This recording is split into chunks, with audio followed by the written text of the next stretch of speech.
तो last time का थोड़ा सा एक रिवीजन करेंगे। तो हमने देखा था कि डायबिटीज के पेशेंट को क्या क्या नहीं खाना चाहिए और क्या खाना चाहिए।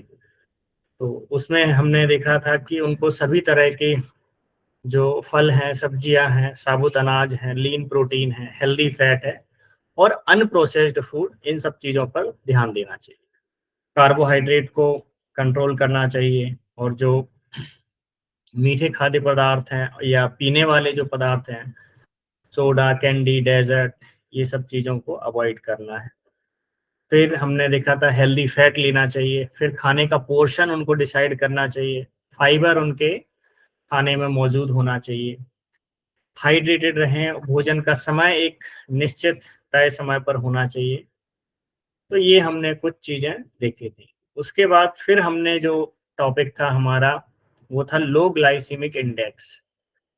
लो ग्लाइसीमिक इंडेक्स वह फूड होते हैं या वह सब आते हैं इसके अंदर जिनका जो कार्बोहाइड्रेट है वो जटिल होता है, यानी कि उसको लेने के बाद जो है तेजी से ब्लड शुगर स्पाइक नहीं होता है। तो डायबिटीज वाले खासकर सभी पेशेंट को लो ग्लाइसेमिक इंडेक्स वाले फूड पर ध्यान देना चाहिए। उसमें फ्रूट्स भी हैं, सब्जियां भी हैं और अनाज भी हैं। वो हम सब चीजों को एक एक करके देखा था। तो लो ग्लाइसेमिक इंडेक्स के अंदर हमने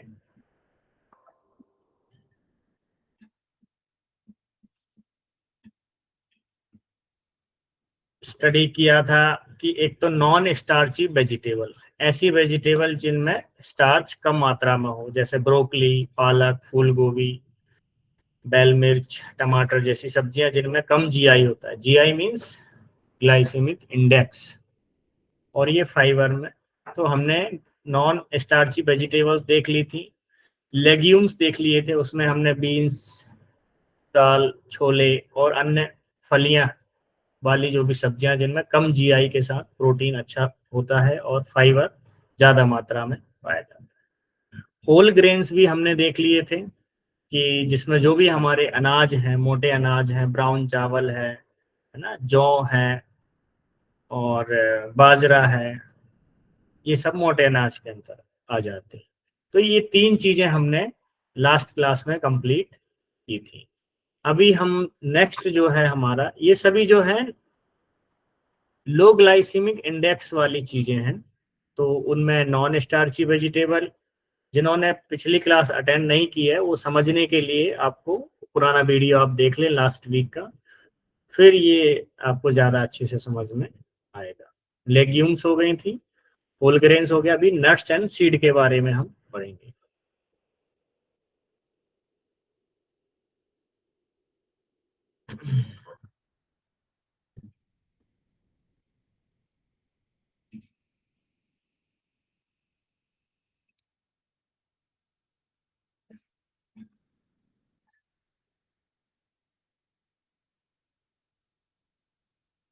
ठीक है, तो अभी नट्स एंड सीड के बारे में पढ़ते हैं।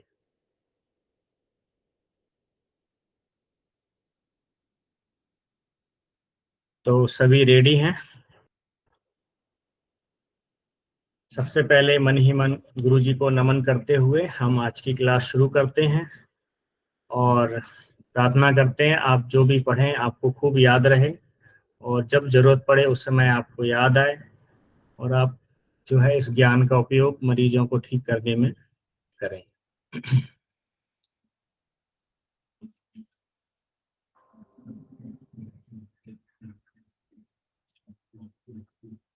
तो नट्स और सीड, नट्स मतलब अपने जो मेवे हो जाते हैं, ड्राई फ्रूट वगैरह, और बीज, ये पोषक तत्वों से भरपूर खाद्य पदार्थ हैं जिनमें कि वसा means fat, protein, fibre, vitamin, खनिज और एंटीऑक्सीडेंट से भरपूर होते हैं। अपने एंटीऑक्सीडेंट के बारे में पिछली 2-3 क्लासों में बता चुका हूँ। ये एंटीऑक्सीडेंट ऐसे चीजें होती हैं जो कि हमारे अंदर बॉडी में फ्री रेडिकल्स को न्यूट्रलाइज करने में हेल्प करते हैं। तो ये जो है एजिंग प्रोसेस को भी स्लो करने में हेल्प करते हैं। तो अपने आहार में विभिन्न प्रकार के मेवे और बीज शामिल करने से कई स्वास्थ्य लाभ मिल सकते हैं। उनमें से कुछ सामान्य मेवे, बीज और उनके पोषक तत्व हम यहाँ पर पढ़ेंगे। ये जो भी हम यहाँ पढ़ने वाले हैं वो सब लो जीआई इंडेक्स वाले नट्स और सीड होंगे। इसके पहले जो भी पढ़ा वो भी सेम उसी कैटेगरी के अंदर आते हैं ये। तो पहला है बादाम। बादाम में विटामिन ई, मैग्नीशियम और मोनो अनसैचुरेटेड फैट से ये भरपूर होते हैं, जो कि एलडीएल यानी कि लो डेंसिटी लाइपोप्रोटीन, खराब कोलेस्ट्रॉल के स्तर को कम करने और हार्ट डिजीज के खतरे को कम करने में हेल्प कर सकते हैं। ये प्रोटीन और फाइबर का भी अच्छा स्रोत है। दूसरा है अखरोट। अखरोट में ओमेगा 3 फैटी एसिड का एक उत्कृष्ट स्रोत है, जो हार्ट के स्वास्थ्य के लिए और ब्रेन फंक्शनिंग के लिए महत्वपूर्ण है। इसमें एंटीऑक्सीडेंट और पॉलीफेनॉल्स भी होते हैं, जिनमें सूजन रोधी गुण हो सकते हैं। तो एंटी इंफ्लेमेटरी गुण इनमें है अखरोट के अंदर। एक तो एंटीऑक्सीडेंट है और दूसरा एंटी इंफ्लेमेटरी। तीसरा है मूंगफली। मूंगफली जो है ये नट्स के अंदर इसको डाला गया है। इसके अंदर protein and mono unsaturated fats, vitamin E, magnesium और पोटेशियम जैसे विभिन्न खनिजों से ये समृद्ध है। तो जिनका पोटेशियम लो रहता है वो इसका सेवन करें, तो उससे जो है पोटेशियम हाई हो जाएगा। मैग्नीशियम है, विटामिन ई है। मोनो अनसैचुरेटेड फैट, हम जब फैट्स का सेक्शन आएगा तब हम उसको डिटेल में पढ़ेंगे फैट्स को। उसमें saturated, unsaturated, healthy fat, non healthy fat, उसके बारे में हम डिटेल में डिस्कस करेंगे। नेक्स्ट है काजू। काजू में भी मोनो अनसैचुरेटेड फैट्स है और ये कॉपर से भरपूर होता है। इसमें कॉपर ज्यादा मात्रा में पाया जाता है, जो ऊर्जा उत्पादन, एंटीऑक्सीडेंट और हड्डियों के स्वास्थ्य के लिए महत्वपूर्ण है। इसमें आयरन, जिंक और मैग्नीशियम भी होता है। पिस्ता है। पिस्ते में जो है प्रोटीन, फाइबर और ल्यूटिन और जेक्सेंथिन जैसे एंटीऑक्सीडेंट उच्च मात्रा में होते हैं, जो आंखों के स्वास्थ्य के लिए महत्वपूर्ण है। इनमें भी जो है पोटेशियम, विटामिन B6 और थायामीन भी होता है। तो थायामीन के लिए आप पेशेंट को पिस्ता सजेस्ट कर सकते हैं। ब्राजील नट्स होता है। तो ब्राजील नट्स सेलेनियम सबसे ज्यादा मात्रा में है इसमें। तो सेलेनियम एक एलिमेंट है जो एक तरह से एंटीऑक्सीडेंट का रोल प्ले करता है। तो सेलेनियम के सबसे समृद्ध खाद्य स्रोतों में से एक है ब्राजील नट्स, जो कि सबसे शक्तिशाली एंटीऑक्सीडेंट के रूप में कार्य करता है और थायराइड फंक्शन और प्रतिरक्षा स्वास्थ्य यानी इम्यूनिटी को बनाने में भी हेल्प करता है और थायराइड के फंक्शन को इम्प्रूव करता है। इसमें भी जो है फैट्स है, प्रोटीन है और मैग्नीशियम ज्यादा मात्रा में मौजूद है। जो नए लोग हैं उनके लिए मैं बता दूं एंटीऑक्सीडेंट किस तरीके से काम करते हैं। जो फ्री रेडिकल्स होते हैं, तो हमारे डाइजेशन की प्रोसेस के दौरान ऑक्सीडेशन जो सेल के अंदर होता है, उस दौरान कुछ ऐसे एलिमेंट होते हैं, तो उनके जो इलेक्ट्रॉन होते हैं, तो इलेक्ट्रॉन का एक पेयर में होते हैं ये 2, 4, 6, 8 इस तरीके से। तो इलेक्ट्रॉन बाहरी उसमें सर्किल में घूमते रहते हैं। तो फ्री रेडिकल में क्या होता है कि उनकी पेयर पूरी नहीं होती है, तो वो हमेशा अनस्टेबल मॉलिक्यूल के तौर पर फ्री रेडिकल्स के रूप में घूमते रहते हैं बॉडी में, और ये हमारी सेल मेम्ब्रेन को नष्ट करते हैं, जिससे जो है बुढ़ापा तेजी गति से आता है। तो एंटीऑक्सीडेंट क्या करते हैं, अपना एक इलेक्ट्रॉन फ्री रेडिकल्स को दे देते हैं, जिससे वो स्टेबल हो जाते हैं। और जैसे ही वो स्टेबल होंगे तो जो सेल मेम्ब्रेन को जो नुकसान पहुंचा रहा है या शरीर में दूसरी बीमारियां उनकी वजह से हो रही हैं, जिसे एक नाम दिया गया है ऑक्सीडेटिव स्ट्रेस। जब फ्री रेडिकल ज्यादा मात्रा में बढ़ जाते हैं तो बॉडी में ऑक्सीडेटिव स्ट्रेस पैदा होता है, जिससे कई तरह की डिजेनरेटिव डिसीज भी आती है। तो एंटीऑक्सीडेंट जो है फ्री रेडिकल्स को न्यूट्रलाइज करने में हेल्प करता है। तो अभी दोबारा जब ये शब्द आए तो आप ये से समझिए कि एंटीऑक्सीडेंट जो है कितना बड़ा रोल प्ले करता है। तो जिन चीजों में एंटीऑक्सीडेंट है, तो उनका अगर आप ऐसे बीमारियों के पेशेंट को बताते हैं कि जिनके शरीर में डीजनरेशन ज्यादा है, बुढ़ापा तेजी से आ रहा है, स्किन पे प्रॉब्लम आ रही है, तो उनके लिए आप ये बता सकते हैं कि भाई आप एंटीऑक्सीडेंट से भरपूर रिच एंटीऑक्सीडेंट जो है फल, सब्जियां, फ्रूट जो भी है वो आप खाएं। तो अगला जो है वो है सूरजमुखी के बीज। सूरजमुखी के बीज में विटामिन ई से ये भरपूर होता है और एक एंटीऑक्सीडेंट जो कोशिकाओं को मुक्त कणों से होने वाले नुकसान से बचाने में, तो इसमें भी जो है एंटीऑक्सीडेंट गुण है विटामिन ई। हमने एक क्लास की थी, उसमें हमने vitamin C and vitamin E ये दोनों की भी हमने चर्चा की थी। तो ये दोनों ही जो है अपने इलेक्ट्रॉन दे देते हैं, इनका भी मॉलिक्यूलर एक बेस होता है। तो ये अपना एक इलेक्ट्रॉन देके फ्री रेडिकल्स को ये भी न्यूट्रलाइज करने में काम करते हैं। तो विटामिन ई और विटामिन सी ये एक बहुत अच्छे एंटीऑक्सीडेंट के रूप में काम करते हैं। तो विटामिन सी के कौन सी चीज़ों में मिलता है? ज़्यादातर खट्टी चीज़ों में ये मिलता है, जैसे संतरा है, नींबू है, इस तरीके से आंवला है। इसके अंदर भी जो है एक सेलेनियम, जो अभी हमने ऊपर बात की थी, वो भी एंटीऑक्सीडेंट है। और मैग्नीशियम, फैट्स, प्रोटीन और जिंक सूरजमुखी के बीज में है। फिर है अलसी के बीज। अलसी के बीज जो है एक बहुत बड़ा सोर्स है ये किसका? ओमेगा 3 फैटी एसिड का, जो कि एंटी इन्फ्लामेटरी गुण है। तो जिन लोगों को इन्फ्लामेशन से रिलेटेड इशू होते हैं, जैसे कि किसी को ऑटो इम्यून डिजीज है या कोई दूसरी ऐसी प्रॉब्लम है जिसमें इन्फ्लामेशन बॉडी में इंक्रीज हो रहा है, तो उसको रोकने के लिए जो है ओमेगा 3 फैटी एसिड एक इम्पोर्टेंट रोल प्ले करता है। तो अलसी के बीज में अल्फा लिनोलेनिक एसिड ALA का एक समृद्ध स्रोत है और इसमें ओमेगा 3 फैटी एसिड पाया जाता है, जो कि सूजन रोधी जिसके गुण है। बाकी इनमें फाइबर, लिग्निन और एंटीऑक्सीडेंट भी उच्च मात्रा में होते हैं। तो ट्रीटमेंट के साथ साथ जब हम ये चीजें एक सपोर्ट के तौर पे देते हैं तो पेशेंट जल्दी रिकवर होगा। अगर उसके अंदर न्यूट्रिशन ही नहीं है और आप ट्रीटमेंट देते जाइए तो केमिकल रिलीज ही नहीं होगा। तो पेशेंट के शरीर में रॉ मटेरियल होना जरूरी है। तो एक तो उनकी डाइट में होना है, दूसरा फिर वो जो है उनका डाइजेशन हमको ठीक करना है। अगर डाइजेशन ठीक नहीं है तो पहले ठीक करेंगे उसको, ताकि वो जो भी खाएं वो शरीर में पच के जो है आगे उसका न्यूट्रिशन शरीर की सेल को मिले। तो अलसी के बीज। फिर हो गया चिया सीड करके, आजकल ये काफी प्रचलन में है। चिया सीड जो है, चिया बीज फाइबर से भरपूर होते हैं, विशेष रूप से घुलनशील फाइबर। इनका फाइबर जो है घुल जाता है, जो कि ब्लड शुगर को मेंटेन करने में हेल्प करता है एंड डाइजेशन को बढ़ावा देता है। ऐसे लोग जिनकी बॉडी में हीट ज़्यादा रहती है, तो इसको रात को भिगा देते हैं, सुबह इसका पानी और इसको ले लेना है, तो वो हीट भी कम करता है। इसके अंदर भी ओमेगा 3 फैटी एसिड है, प्रोटीन है, कैल्शियम और मैग्नीशियम जैसे खनिजों का अच्छा स्रोत है।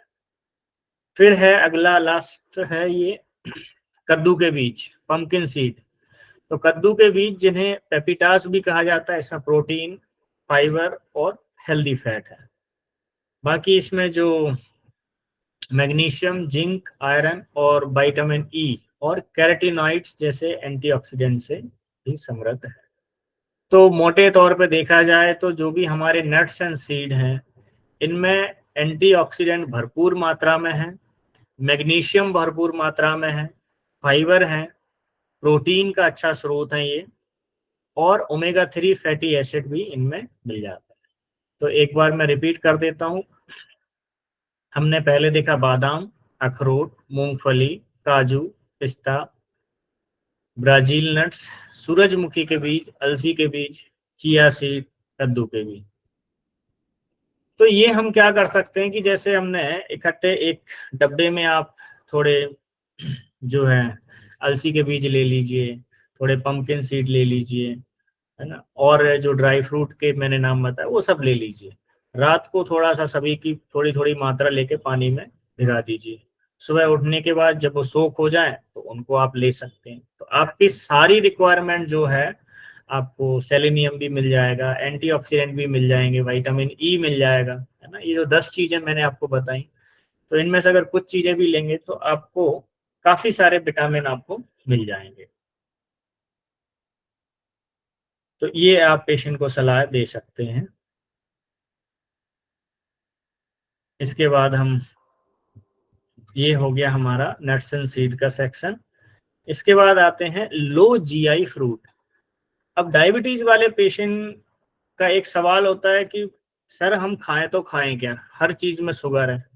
तो अब आपके पास आंसर होगा कि आप उनको बता सकते हैं कि ऐसे फ्रूट खाइए जिनमें लो जीआई है। तो वो कौन कौन से हैं जिनसे शुगर तेजी से नहीं बढ़ेगी।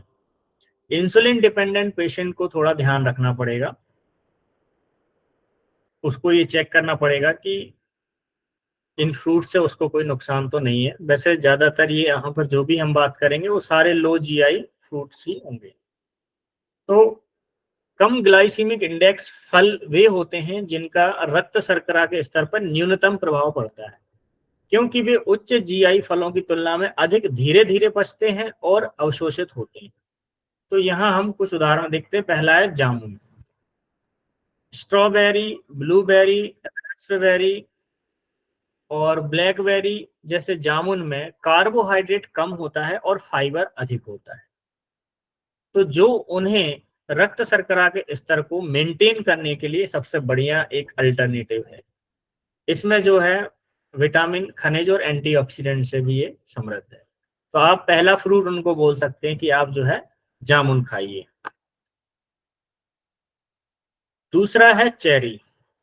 चेरी में कम जीआई होता है और यह एंथोसाइनिन और क्वेरसेटिन सहित एंटीऑक्सीडेंट से भरपूर होता है, जो सूजन को कम करने और पुरानी बीमारियों के खतरे को कम करने में मदद कर सकता है। ठीक है। तीसरा है सेब।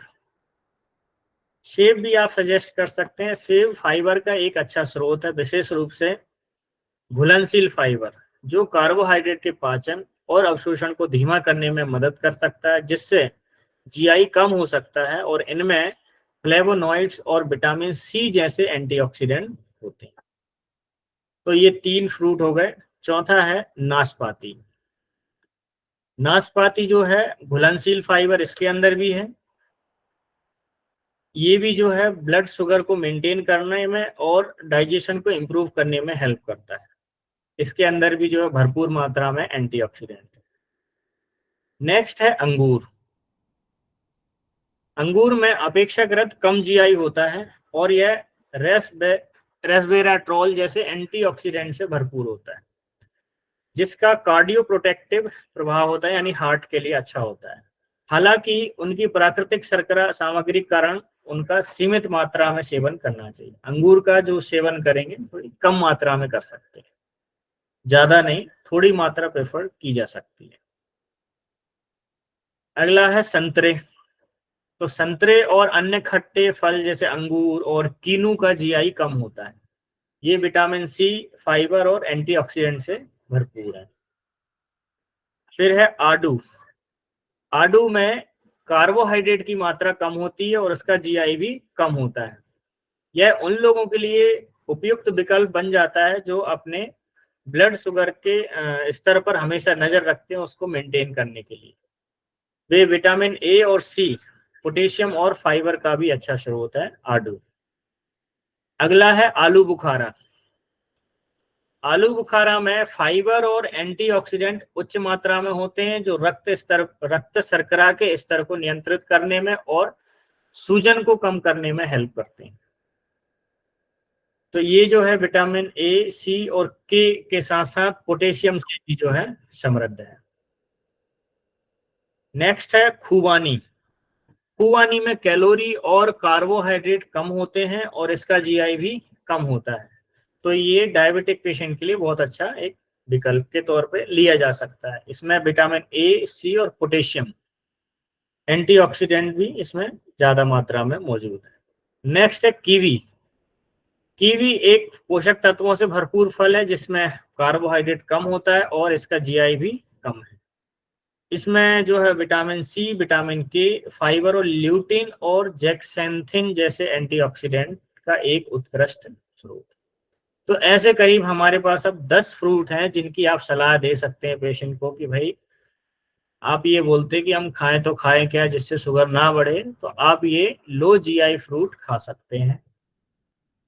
क्या है? जामुन है, चेरी है, सेब है, नाशपाती है, अंगूर है, संतरे हैं, आड़ू है, आलू बुखारा है, खुबानी है और कीवी है। ये हो गया।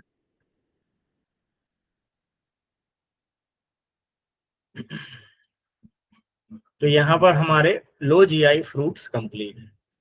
इसके बाद हम देखते हैं dairy product for diabetic patient. तो डायबिटिक पेशेंट के लिए कौन से डेयरी प्रोडक्ट हो सकते हैं जो जरूरी है? तो डेयरी उत्पाद मधुमेह वाले पेशेंट के लिए, व्यक्तियों के लिए स्वस्थ आहार का हिस्सा हो सकते हैं, क्योंकि वे उनमें जो है कैल्शियम, प्रोटीन और विटामिन डी जैसे आवश्यक पोषक तत्व प्रदान करते हैं। हालांकि कम वसा और गैर वसा वाले विकल्प चुनना और उनके पोर्शन के आकार पर ध्यान रखना जरूरी है। खासकर अगर आप जो है विशिष्ट आहार, कुछ चीजें आपको जो है मना कर दी गई हो डॉक्टर ने, तो यहाँ पर हम देखेंगे कौन कौन से विकल्प हो सकते हैं। एक तो ये है कि कम फैट वाला या गैर वसा वाला जो है दूध लिया जा सकता है। तो कम वसा जिसमें 1% या गैर वसा मलाई रहित दूध, तो पूरे दूध में पाए जाने वाले अतिरिक्त सैचुरेटेड फैट के बिना कैल्शियम, प्रोटीन और विटामिन डी प्रदान करता है। तो इसमें आप जो है टोन्ड मिल्क लिया जा सकता है जिसमें फैट जो है ना हो, लो फैट मिल्क। इसको कॉफी या चाय में मिलाकर लिया जा सकता है।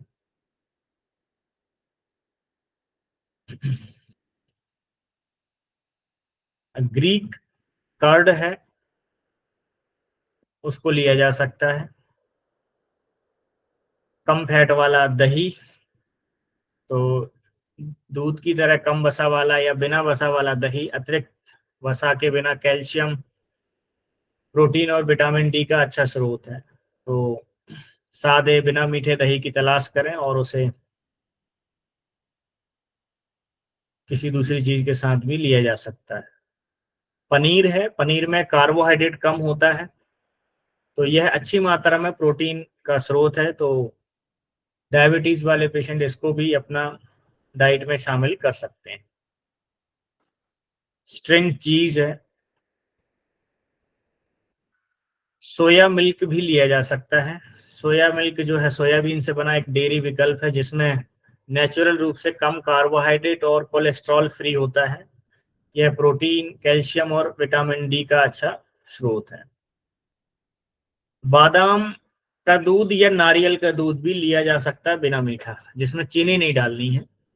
तो बिना चीनी का बादाम का दूध या नारियल का दूध गाय की तुलना में कार्बोहाइड्रेट और कैलोरी में कम होता है और मधुमेह वाले व्यक्तियों के लिए अच्छा विकल्प है। तो ऐसे लोग जिनको लैक्टोज टॉलरेंस जो है, वो इंटॉलरेंस होता है, उनको पचता नहीं है जिनको दूध, तो वो लोग जो है बादाम का दूध या नारियल का दूध ले सकते हैं। तो ये कुछ डेयरी प्रोडक्ट है जिसमें हम आप जो है पनीर है, दही है और कोकोनट मिल्क है, सोया मिल्क है, बादाम मिल्क है, ये लिया जा सकता है। और टोन्ड, डबल टोन्ड, जिसमें कम से कम फैट हो, ऐसा मिल्क शामिल किया जा सकता है। नेक्स्ट जो सेक्शन है वो है लीन प्रोटीन। तो ऐसा प्रोटीन जो पचने में हल्का हो, ज्यादा भारी ना हो, वो लेना चाहिए।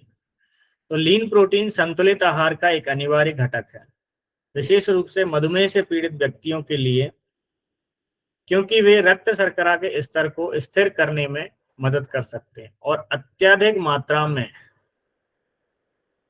सैचुरेटेड फैट और कैलोरी का योगदान किए बिना तृप्ति को बढ़ावा दे सकते हैं। तो यहाँ लीन प्रोटीन से मीनिंग क्या है? एक तो त्वचा रहित पोल्ट्री, तो पोल्ट्री में जो चिकन है वो बिना स्किन, टर्की है, ये जो है लीन प्रोटीन के कुछ उदाहरण है। मछली है, मछली में जो है ओमेगा 3 फैटी एसिड भी है और एंटी इन्फ्लामेटरी है, हार्ट डिजीज के लिए ठीक है। तो इसमें जो है कॉड मछली है, तिलापिया है, ऐसी कुछ मछलियां हैं जो लीन प्रोटीन की स्रोत है। ये नॉन वेजिटेरियन चीजें हैं, शेलफिश है, बीफ है और वेजिटेरियन लोगों के लिए कम फैट वाला मिल्क और जो फलियां हैं जैसे बीन्स, दाल, छोले, तो अन्य फलियों पर आधारित जो सब्जियां हैं वो खाई जा सकती हैं, राजमा, छोले, दाल्स, ये सारी चीजें। तो ये जो है सूप, सलाद या स्टू के रूप में भी इनका यूज किया जा सकता है। जो अभी हमने नट्स एंड सीड देखे थे उनके अंदर जो प्रोटीन पाया जाता है वो लीन प्रोटीन है। तो जिसमें बादाम, अखरोट, चिया सीड, कद्दू के बीज जैसे जो मेवे हैं, इनमें जो प्रोटीन है वो लीन प्रोटीन है। कुछ साबुत अनाज में भी ये पाया जाता है, फारो और बुलगुर, ये कुछ विदेशी किस्म के अनाज है उनमें मिलता है। ठीक है, तो यहाँ पर हमने कार्बोहाइड्रेट देखा। अभी हम देखेंगे हेल्दी फैट। तो हेल्दी फैट स्वस्थ वसा का संतुलित आहार का एक अनिवार्य हिस्सा है, जो कि हार्ट डिजीज, ब्रेन के फंक्शन एंड हार्मोन रेगुलेशन सहित समग्र स्वास्थ्य का समर्थन करने में एक महत्वपूर्ण भूमिका निभाते हैं। ट्रांस फैट और सैचुरेटेड फैट, ये अस्वास्थ्यकर वसा के विपरीत स्वस्थ वसा एलडीएल कोलेस्ट्रॉल के स्तर को कम करने में मदद कर सकते हैं और कम मात्रा में सेवन करने पर हृदय रोग के खतरे को कम कर सकते हैं। तो अभी हम यहाँ पर फैट्स को थोड़ा डिटेल में पढ़ते हैं। तो एक होती है सैचुरेटेड फैट और एक होती है अनसैचुरेटेड फैट। तो जो सैचुरेटेड फैट है, यह एक प्रकार की फैट है जो मुख्य रूप से मांस और डेयरी प्रोडक्ट में, जो एनिमल जानवरों से जो भी प्रोडक्ट प्राप्त होते हैं उनमें पाया जाता है, सैचुरेटेड फैट। साथ ही ये नारियल और ताड़ के तेल, पाम ऑयल जैसे कुछ वनस्पति तेलों में भी पाई जाती है। तो अनसैचुरेटेड फैट्स के अपोजिट इनकी जो रचना है मॉलिक्यूलर बेस पर आप देखेंगे, तो सैचुरेटेड फैट में जो है सिंगल बॉन्ड होता है। एक मिनट, थोड़ा क्लियर कर देते हैं।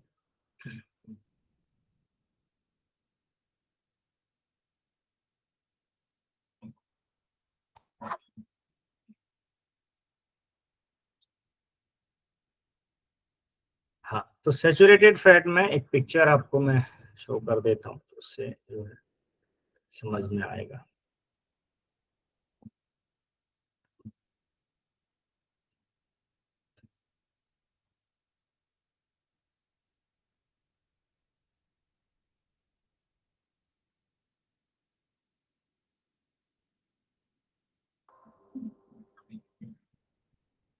हाँ, तो अभी आपके सामने एक पिक्चर है, इसमें आप देखिए जो सैचुरेटेड फैट्स है इसमें सिंगल बॉन्ड्स हैं ये सारी लाइन में, और अनसैचुरेटेड फैट में यहाँ पर आके 1 2 3 4 5 6 6 नंबर पे आके यहाँ पर डबल बॉन्ड जुड़ जाता है। तो यही इनकी पहचान होती है। अब इनको हम अपनी भाषा में समझते हैं।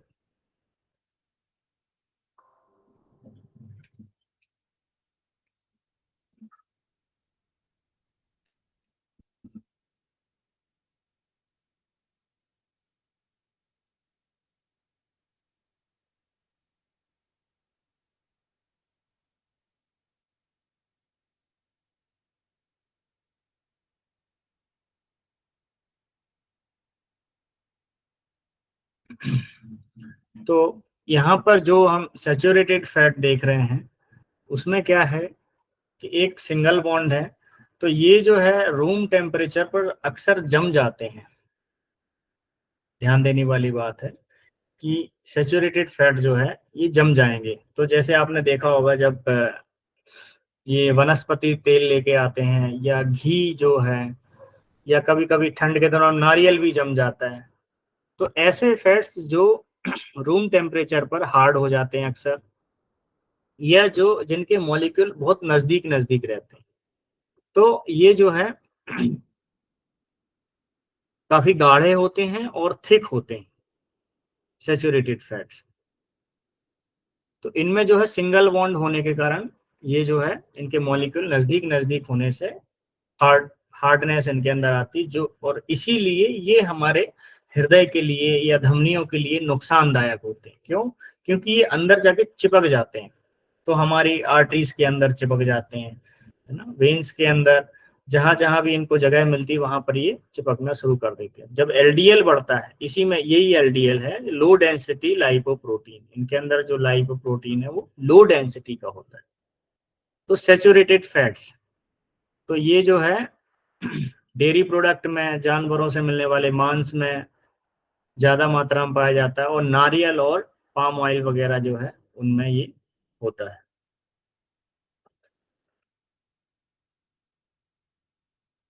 तो बहुत अधिक सैचुरेटेड फैट्स का सेवन करने से रक्त में एलडीएल कोलेस्ट्रॉल का स्तर बढ़ सकता है, जिससे अक्सर खराब कोलेस्ट्रॉल कहा जाता है। एलडीएल कोलेस्ट्रॉल का उच्च स्तर हृदय रोग और स्ट्रोक के बढ़ते जोखिम से जुड़ा हुआ है। यही कारण है कि स्वास्थ्य संगठन अक्सर हृदय स्वास्थ्य आहार के हिस्से के रूप में सैचुरेटेड फैट्स के सेवन को बहुत कम लेने की सलाह देते हैं, या ना के बराबर। हालांकि हाल ही के शोध में ये संकेत दिया गया है कि सभी तरह के सैचुरेटेड फैट्स नुकसानदायक नहीं होते हैं, कुछ अच्छे भी होते हैं, पर ज्यादातर जो है नुकसानदायक होते हैं। कुल मिलाकर संतुलित आहार के हिस्से के रूप में सैचुरेटेड फैट्स का सेवन सीमित मात्रा में करना तो ठीक है, लेकिन बहुत ज्यादा मात्रा में करना ये नुकसानदायक है। अब हम पढ़ते हैं अनसैचुरेटेड फैट्स। अनसैचुरेटेड फैट्स जो है एक प्रकार की, ये भी एक प्रकार का फैट्स है जिसमें उनकी फैटी एसिड श्रृंखला में कम से कम एक डबल बॉन्ड होता है, कम से कम एक तो होता है। ये फैट्स आमतौर पर कमरे के तापमान पर तरल होते हैं और वनस्पति तेल, नट्स, बीज और मछली जैसे खाद्य पदार्थों में ये पाए जाते हैं। अनसैचुरेटेड फैट्स के दो मुख्य प्रकार हैं, एक मोनो अनसैचुरेटेड फैट्स और दूसरा है पॉली अनसैचुरेटेड फैट्स। अब देख लीजिए, इसमें एक तो सैचुरेटेड, दूसरा अनसैचुरेटेड। अब अनसैचुरेटेड के बारे में हम और डिटेल में पढ़ेंगे, क्योंकि ये हमारे शरीर के लिए बहुत जरूरी है ना, इसलिए यहाँ पर थोड़ा सा ध्यान देना पड़ेगा आपको।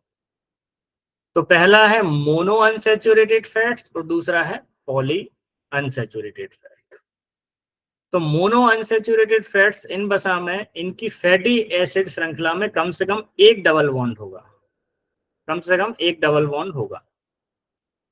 तो मोनो अनसैचुरेटेड फैट से भरपूर खाद्य पदार्थों में जैतून का तेल, एवाकाडो और नट्स और बीज, नट्स में बादाम, मूंगफली और काजू, और बीज में तिल और कद्दू के बीज शामिल हैं। इनके अंदर मोनो अनसैचुरेटेड फैट्स पाया जाता है।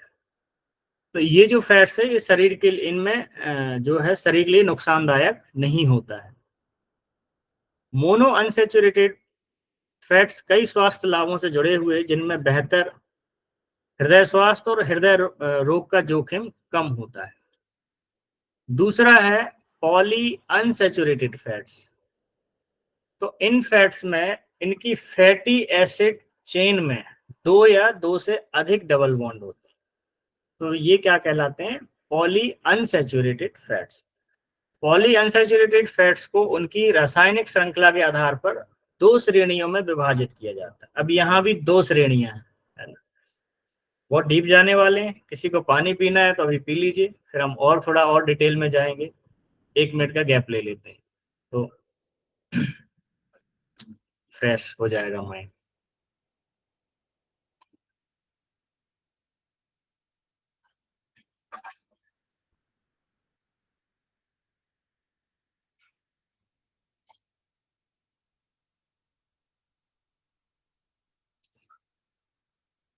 क्लास कैसी चल रही है, समझ में आ रहा है?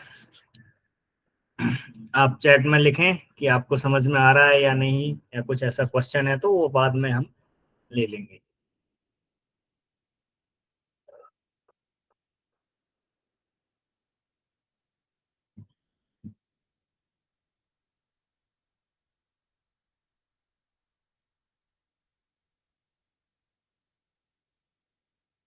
ये तो आपकी न्यूट्रिशन की क्लास ऐसी हो गई, जिन्होंने कोर्स भी नहीं किया न्यूट्रिशन का वो भी सीख जाएंगे।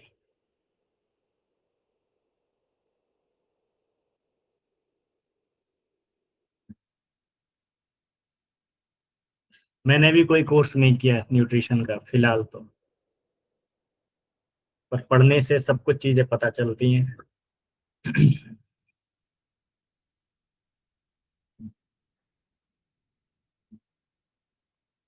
चलिए, हम अपने टॉपिक पे वापस आते हैं।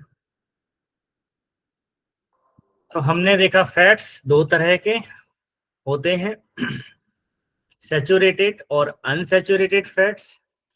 फिर हमने देखा जो सैचुरेटेड फैट्स होते हैं वो शरीर के लिए नुकसानदायक होते हैं, अनसैचुरेटेड फैट्स जो शरीर के लिए अच्छे होते हैं।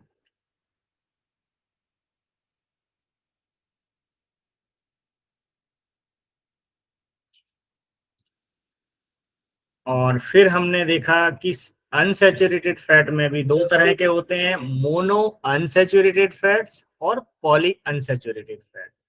मोनो अनसैचुरेटेड फैट्स वो फैट जिनमें कम से कम एक डबल बॉन्ड होता है, उनकी जो रासायनिक श्रृंखला है फैटी एसिड चेन जो है उसमें एक डबल बॉन्ड होगा।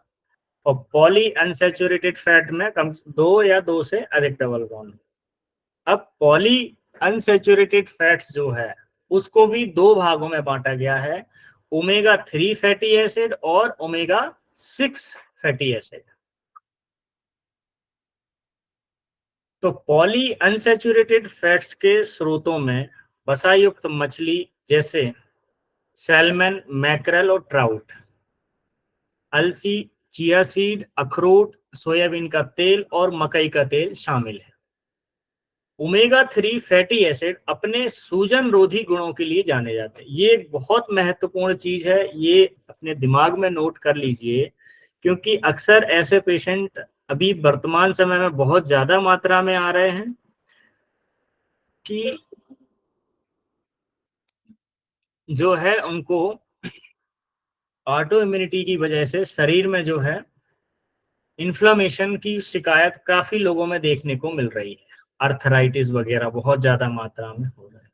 तो ऐसे लोगों को ओमेगा 3 फैटी एसिड जो कि सूजन रोधी यानी कि एंटी इन्फ्लामेटरी गुणों के लिए जाना जाता है और ब्रेन के कार्य के लिए बहुत महत्वपूर्ण है, तो ब्रेन की डिजीज में भी आप ये उनको सजेस्ट करेंगे, तो मस्तिष्क के कार्य के लिए भी महत्वपूर्ण है। जबकि ओमेगा 6 फैटी एसिड, ओमेगा 3 समझ में आया, ओमेगा 3 फैटी एसिड जो अपने एंटी इंफ्लामेटरी गुणों के लिए जाना जाता है और ब्रेन फंक्शनिंग के लिए बहुत महत्वपूर्ण होता है।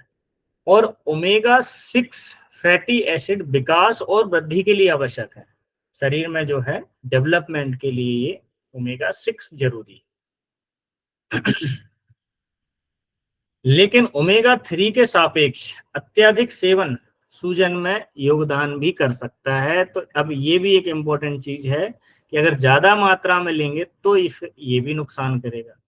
तो किसी भी चीज की अधिक मात्रा होगी तो वो भी किसी ना किसी तरह से बीमारी को बढ़ाएगा, इसीलिए इसको ठीक से संतुलित करके लेना है। ना तो बहुत ज्यादा मात्रा में ओमेगा 3 फैटी एसिड की डाइट लेनी और ना ही बहुत कम मात्रा में लिया जा सकता।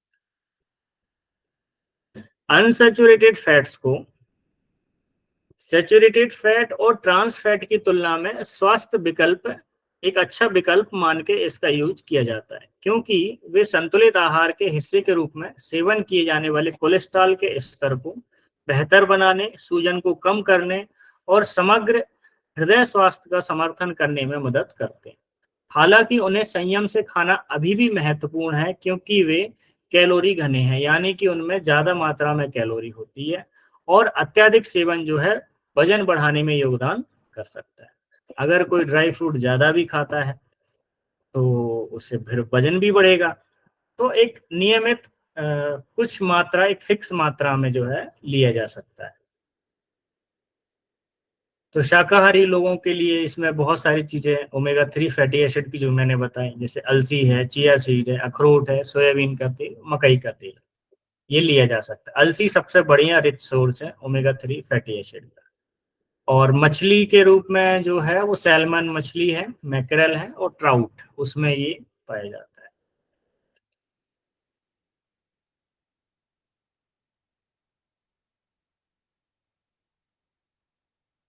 यहाँ पर कुछ और उदाहरण आपको एक बार मैं फिर से बता देता हूँ। तो मोनो अनसेचुरेटेड फैट्स में जैतून का तेल, एवोकाडो और जो भी हमारे ड्राई फ्रूट हैं जैसे बादाम, काजू, मूंगफली, वो आ गए। और बीज में कद्दू के बीज, तिल के बीज, अलसी वगैरह ये उसमें आ जाएंगे। मोनो अनसेचुरेटेड में कद्दू के बीज और तिल के बीज आते हैं। ठीक है। जैतून का तेल, एवोकाडो, बादाम, काजू, मूंगफली और कद्दू के बीज, तिल के बीज, ये मोनो अनसेचुरेटेड, इनमें एक एक कार्बन का डबल बॉन्ड होगा। दूसरा है पॉली अनसेचुरेटेड फैट्स, जिसको हमने दो भागों में डिवाइड किया था, ओमेगा 3 फैटी एसिड और ओमेगा 6 फैटी एसिड। तो इसके कौन कौन से जो है किन किन चीजों में पाया जाता है ये, तो ये मछली में सैल्मन, मैकरल, सार्डिन, ट्राउट। फिर अलसी के बीज और अलसी का तेल उसमें मिलेगा। चिया सीड है, अखरोट है, सोयाबीन का तेल है, मक्के का तेल है, सूरजमुखी के बीज और सूरजमुखी का तेल, ठीक है, उसमें ये पाया जाता है। तो ये कि किसका हुआ, ये पॉली अनसेचुरेटेड फैट्स के बारे में।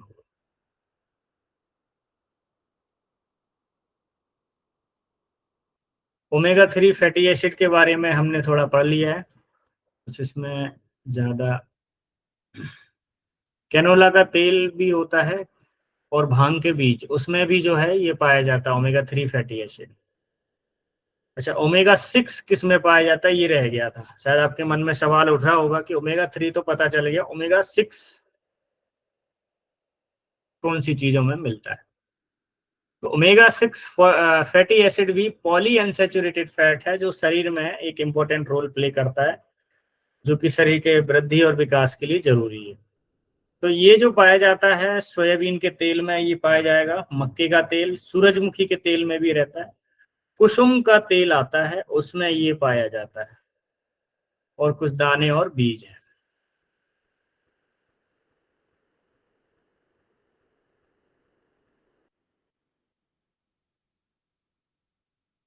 फिर है ये एवोकाडो।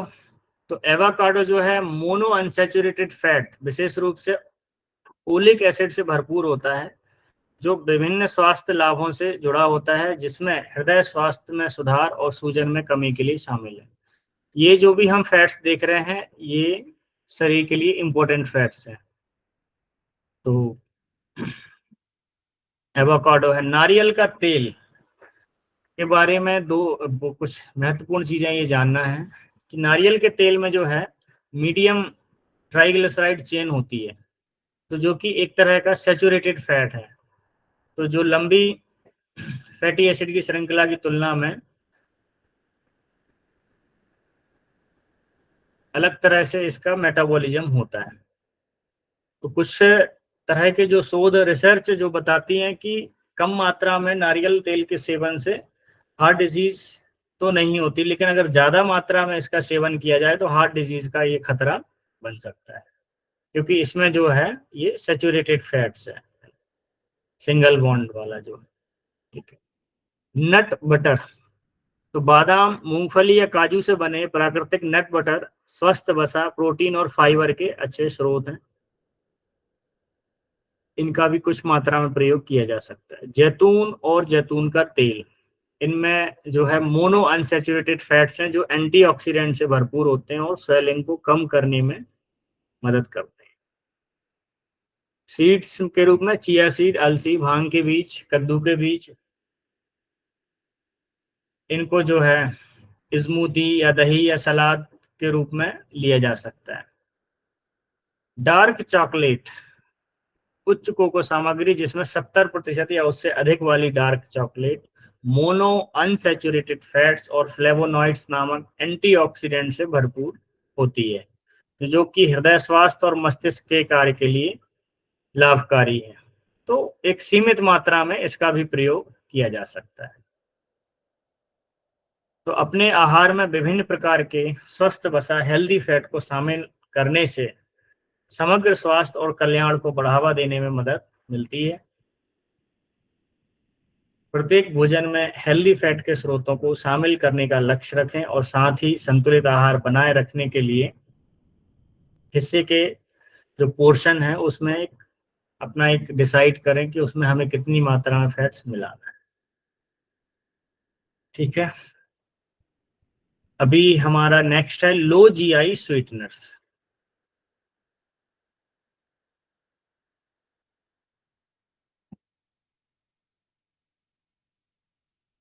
तो ये हमने देख लिया फैट्स। फैट्स के बाद अब हम देखेंगे, ये हेल्दी फैट्स देखे अपन ने।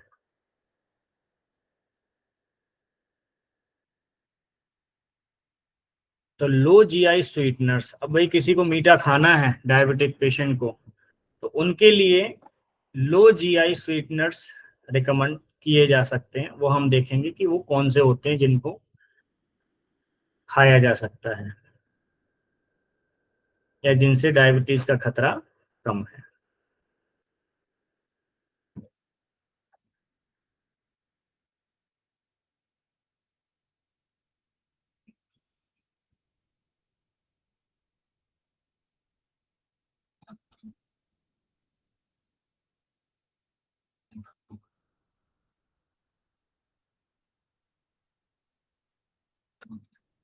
तो कम ग्लाइसीमिक इंडेक्स मिठास जो है पारंपरिक रूप से टेबल शुगर, सुक्रोज के विकल्प हैं जिनका सेवन करने पर रक्त शर्करा के स्तर पर कम प्रभाव है, यानी कि ये तेजी से आपके शरीर में शुगर नहीं बढ़ाते हैं। तो पहला है स्टीविया। स्टीविया एक प्राकृतिक स्वीटनर है जो स्टीविया रेवाउडियाना पौधे की पत्तियों से निकाला जाता है। यह कैलोरी मुक्त है और रक्त शर्करा के स्तर को नहीं बढ़ाता है, जिससे यह मधुमेह वाले व्यक्तियों के लिए उपयुक्त है। स्टीविया चीनी की तुलना में अधिक मीठा होता है, इसलिए इसे वांछित मिठास प्राप्त करने के लिए केवल थोड़ी मात्रा की आवश्यकता होती है। थोड़ी मात्रा में चाय वगैरह में मिला के लिया जा सकता है, नॉर्मल शुगर ना मिला के इसको। एक मोंक फल होता है, ये खासकर चाइनीज जो चाइना का रीजन है, कुछ दक्षिण पूर्व एशिया का एरिया है, वहां पर होता है। तो मोंक फल का अर्क जिसे लुओ हान गुओ के नाम से भी जाना जाता है, जो कि मोंक फल से प्राप्त होता है, जो दक्षिण पूर्व एशिया का एक छोटा छोटा हरी लौकी जैसा है, ये हरा लौकी है। तो स्टीविया की तरह भिक्षु फल का अर्क कैलोरी मुक्त होता है और रक्त शर्करा के स्तर को प्रभावित नहीं करता है। इसका उपयोग जो है अक्सर खाद्य पदार्थों और पेय पदार्थों में चीनी के विकल्प के रूप में किया जाता है। एरिथ्रोटॉल। एरिथ्रिटॉल एक चीनी अल्कोहल है जो प्राकृतिक रूप से कुछ फलों और खाद्य पदार्थों में पाई जाती है। इसका जीआई भी कम होता है। यह प्रति ग्राम 0.2 कैलोरी प्रदान करता है। तो इसका भी स्वीटनर के तौर पर कम मात्रा में प्रयोग किया जा सकता है। फिर जाइलिटॉल है, ये भी एक तरह का चीनी अल्कोहल है जो कि फर्मेंटेशन के बाद प्राप्त होता है, फलों या सब्जियों को फर्मेंटेशन करने से मिलता है। जाइलेटॉल का उपयोग अक्सर जो है च्युइंगम, कैंडी और जो टूथपेस्ट वगैरह है उनमें किया जाता है। चीनी के डायरेक्ट चीनी ना मिला के ये मिलाया जाता है। च्युइंगम है, कैंडी है और टूथपेस्ट, इस तरीके की चीज। नेक्स्ट है टेगाटोज। टेगाटोज एक कम कैलोरी वाला, ये भी एक तरह का स्वीटनर है जो लैक्टोज से प्राप्त होता है, जो डेयरी उत्पादों में पाई जाने वाली चीनी है। इसका जीआई भी कम होता है, प्रति ग्राम लगभग जो है 1.5 कैलोरी प्रदान करता है। तो जो उसे उन लोगों के लिए उपयुक्त बनाता है जो अपना चीनी सेवन कम करना चाहते हैं। तो टेगाटोज का उपयोग कुछ कम कैलोरी और चीनी मुक्त खाद्य पदार्थों में या पेय पदार्थों में मिलाकर किया जा सकता है। फिर नेक्स्ट है एलुलोज। एलुलोज एक दुर्लभ शर्करा है जो गेहूं, अंजीर और किशमिश जैसे खाद्य पदार्थों में प्राकृतिक रूप से कम मात्रा में पाई जाती है। आप गेहूं को जब खूब चबाएंगे, चबाते जाइए, एक 5-10 मिनट के बाद गेहूं मीठा लगने लगेगा। वो जो शुगर है वो एलुलोज है। अंजीर के अंदर जो मिठास है वो इसकी वजह से है, किशमिश के अंदर जो मिठास है वो इसकी वजह से। ठीक है, पर ये कम मात्रा में पाया जाता है। उसमें और भी दूसरी शुगर होगी पर ये भी उसमें पाई जाती है। इसका जीआई कम है और प्रति ग्राम लगभग 0.4 कैलोरी प्रदान करता है, जिससे इसमें चीनी की तुलना में कम कैलोरी होती है। एलुलोज का उपयोग कुछ कम कैलोरी और चीनी मुक्त उत्पादों में किया जाता है। लास्ट है इनुलिन। इनुलिन भी एक प्रकार का घुलनशील फाइबर है जो चिकोरी जड़ जैसे कुछ पौधों में पाया जाता है। तो ये भी एक तरह का स्वीटनर है जो कम जीआई वाला है।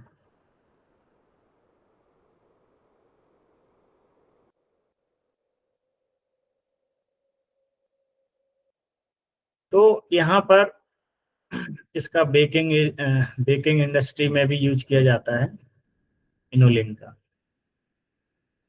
तो कम जीआई मिठास का उपयोग करते समय स्वाद, बनावट और खाना पकाने के गुणों जैसे कारकों पर विचार करना आवश्यक है, ताकि ये सुनिश्चित किया जा सके कि ये जो है आपके शरीर में ज्यादा मात्रा में ना जाए। ये भी जो है भले ये कम जीआई है, पर इनका प्रयोग हमें ज्यादा करने से भी बचना चाहिए।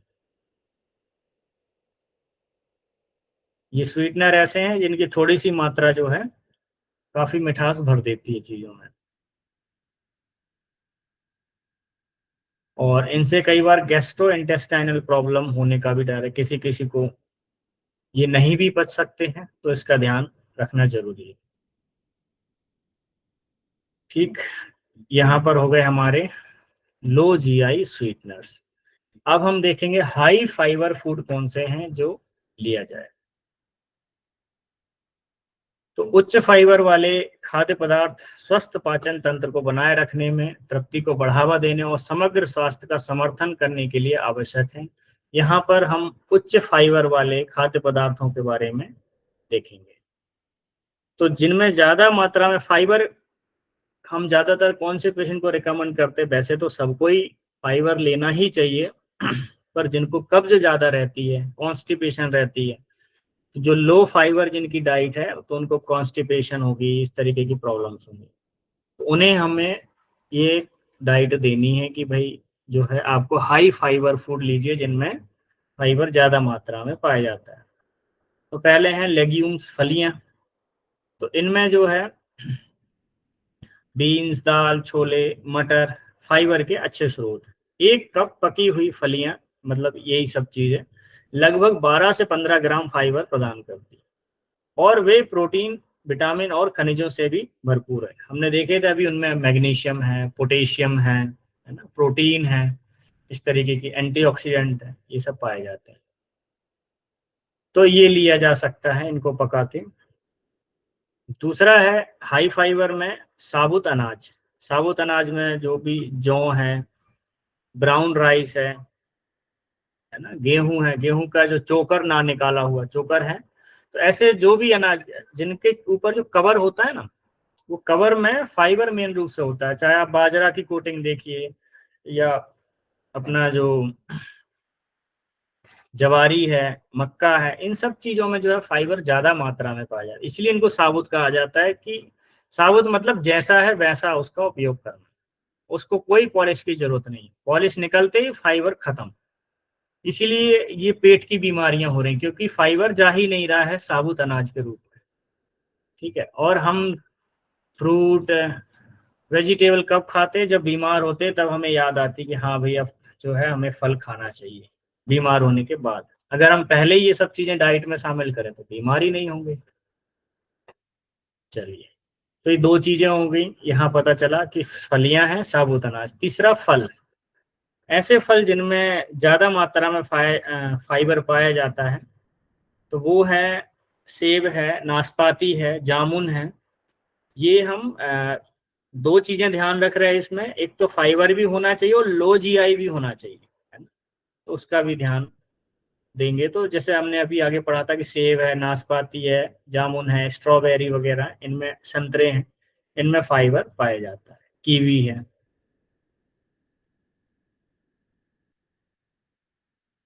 केले में भी फाइबर पाया जाता है, तो केला पेट के लिए भी अच्छा होता है। तो फलों में है, साबुत अनाज है, फलियां हो गई। अब नेक्स्ट है सब्जियां। तो बिना स्टार्च वाली नॉन स्टार्ची वेजिटेबल जो है फाइबर का अच्छा स्रोत है। उसमें हमने देखा था ब्रोकली है, पालक है, ब्रसेल्स स्प्राउट्स, गाजर है, फूल गोभी, बेल मिर्च जो आपका शिमला मिर्च, लाल पीली हरी जो भी शिमला मिर्च है वो आ जाती है, और शकरकंद। शकरकंद ध्यान दीजिए ये शुगर बढ़ाता है, तो इसमें जो है स्टार्च रहेगा ज्यादा मात्रा में, पर इसमें फाइबर भी है, तो ये कॉन्स्टिपेशन वाले पेशेंट को आप दे सकते हैं, पर डायबिटीज वाले को ध्यान देना पड़ेगा। नेक्स्ट है नट्स और बीज में।